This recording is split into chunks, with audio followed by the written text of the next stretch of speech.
made this decision. I asked you then, I'm asking you again now, was there something in particular that he wanted which he was refused?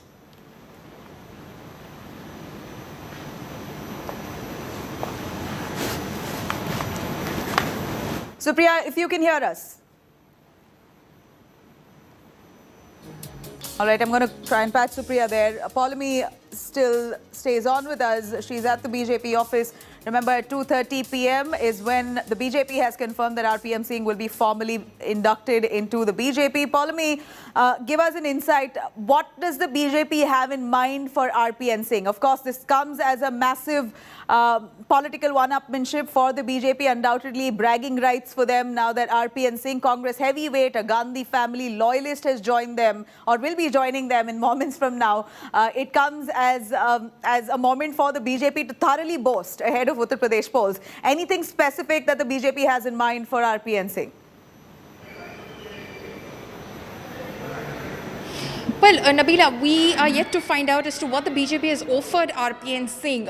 If you look at the career graph of RPN Singh, while of course he was a three-term MLA between 1996 and 2009, eventually represented the constituency of Kushinagar, under which the Padrauna Assembly constituency falls till about 2014, when of course the BJP swept to power. He contested from Kushinagar in 2014, lost. He contested again in 2019, he lost. So he's basically been someone who's not exactly, paid off in terms of electoral dividends for a while. So a lot of people, of course, are taking pot shots within the Congress party, saying what exactly was he bringing to the table that we should have offered him much more than what he was already getting. So it remains to be seen how the BJP views this, and the BJP, of course, has to see will possibly analyze his influence and how much of it actually sort of spreads across his constituency, especially his parliamentary constituency the last time round, Kushinagar,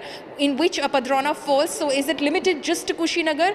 Is he someone who's considered to be a pan-Uttar Pradesh face? I doubt that. And hence, it is going to be interesting what the BJP has had to offer, because like I said, this is not the first time that speculation, in fact, was generated that RPN Singh could be switching over to the BJP ahead of the assembly elections in Uttar Pradesh. This has been something which has been speculated over previously as well, especially because of his utterances also in the recent years when, of course, for instance, when the BJP government at the centre abrogated Article 370 in 2019, RPN Singh in an internal meeting of the Congress party did say that you have to, before you jump right in to oppose the centre's move, you have to gauge the public mood as well and how the nation is viewing this decision of the central government. Very recently, of course, he was one of the leaders who signed that G23 a letter as well to the Congress party. For someone who was considered a part of the Rahul Gandhi camp, part of his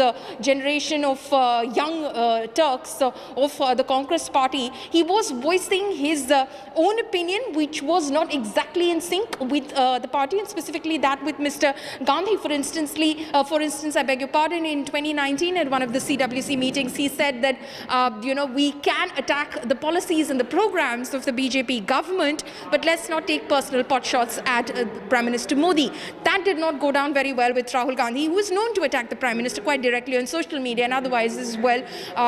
He was quite upset with that suggestion. So clearly, he has been voicing his difference of opinion from the Congress party for a while. So it remains to be seen now what the BJP has offered to him, because eventually, in this equation, Nabila, between Mr. RPN Singh and and the BJP, it is the BJP which is on a higher pedestal simply in this equation at a higher scale, because Mr. RPN Singh, like I said, has electorally not